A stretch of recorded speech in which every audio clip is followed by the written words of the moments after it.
Vamos lá, amigos, hoje o assunto é demanda. Demanda da China por soja. E para isso, depende diretamente do board crush, que é a margem de esmagamento na China calculada a partir dos bases da soja posto lá. Também os futuros em Chicago e os futuros lá na Bolsa de Dalian. No caso, Bolsa de Dalian, os futuros do óleo e do farelo. Bom, o que impacta no board crush, tanto para melhor quanto para pior? Nós temos um critério que vem da oferta, que é o farmer selling. Isso aqui é um ponto super importante. O produtor está vendendo ou não está? Está vendendo muito, está vendendo pouco, etc, etc. Esse é um ponto muito importante que vem na oferta. Esse aqui também é um ponto que acaba mexendo na oferta, que é o line-up. Quanta soja está a caminho da China? Muito pouco, está caindo, vai começar a subir. Isso vai impactar também na percepção lá na China de um outro critério, que daí é a demanda, farelo. Quanto de farelo vai ter na China? Pouco, muito, etc. e tal. Bom, então quando a gente olha a demanda na China, o crusher, o esmagador, precisa, ao mesmo tempo, comprar soja, claro, mas também precisa conseguir vender o seu farelo. Quanto mais rápido, tanto melhor. Quanto melhores os preços, tanto melhor também. Esse é um ponto super importante e que é o ponto da nossa conversa de hoje.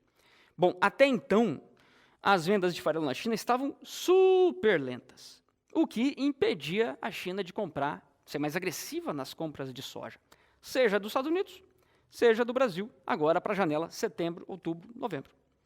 Mas nessa semana temos uma melhorazinha, amigos, uma melhorazinha. Os traders lá das processadoras na China comentando que as vendas começaram a aquecer. Os compradores, consumidores de farelo, começaram a buscar mais para cobrir a sua demanda agora para outubro, novembro e dezembro. O que então deu uma animada. Ponto positivo. Vou mostrar para vocês, num gráfico, quanto importante é esse critério, a velocidade das vendas de farelo e como que isso impacta, tanto para melhor ou pior, a questão da demanda da China por soja. Chega mais. Bom, olha só. Esse gráfico mostra 3 anos distintos. E aqui embaixo os meses, ó, lá de janeiro até agosto, momento atual. Então vejam, comparando 2022, 23 e 24. Média diária de venda de farelo na China. Média diária. Como é que foi a média diária em cada mês nesses últimos 3 anos, incluindo agora o 2024? Bom, aqui eu vou apontar algumas coisas interessantes. Primeiro, esse ano de 2024, que é a barrinha azul, só ganhou dos últimos 2 anos, olha lá, no mês de março. Nos outros, todos os meses, em janeiro, primeiro mês e o terceiro mês. Depois ficou tudo a menos, abaixo do que o ano passado. E agora, agosto, amigos, estava bem devagar. Essa barrinha azul aqui estava bem aqui embaixo. E como eu comentei, agora, nessa semana que entramos, as vendas aceleraram. Outro ponto importante é o próprio tamanho. Então, vocês podem ver aqui ó, que, mais ou menos numa média, em 2022 e 2023, tivemos, aí, com exceção de janeiro e fevereiro, que sempre é devagar, devido à antecipação do feriado lunar, que geralmente cai ali no final de janeiro ou início de fevereiro. É sempre devagar. Agora, daqui para frente, tem que acelerar. E quer dizer, o tamanho, o volume dessa média diária importa bastante. Tem que ficar aí perto dos 250 mil, 300 mil toneladas por dia dentro desses meses. E vocês vão ver que nesse ano ficou muito menor. Por que isso?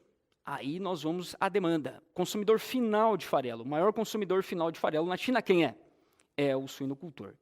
E vocês sabem que agora, em 2024, está havendo uma redução na população de suíno, que já vem lá de 2023, devido às margens muito ruins, e vem só caindo. Agora, em maio, junho e julho, deu um peteleco para cima. Parou de cair a população de matrizes de suíno. Começou a ter um leve crescimento. Pequeno ainda, mas leve crescimento. Terceiro mês seguido. Portanto, amigos, podemos estar, nesse momento, diante de uma virada, de uma reversão desse processo que é de redução do consumo de rações, no geral, e também uma aceleração nas vendas de farelo na China, que, de repente, pode ter começado agora nesse mês de agosto. certo? Então vejam, o que vai impactar na margem de esmagamento do chinês? Tem a oferta, os dois critérios, que é o farmer selling, e quanta soja está indo para a China, muito ou pouco. E, quando olhamos a demanda, é a velocidade de venda de farelo. Portanto, bem importante esse momento, até agora tem sido só para baixo, e agosto deu uma aceleradinha nessa semana. Vamos ver se ela vai se manter. Bom, por um completo entendimento do que é Board Crush, eu coloquei aí no card à sua direita, clica lá para um melhor entendimento desse assunto, e aí você vai entender também um pouco mais do Board Crush. Abraço e até a próxima!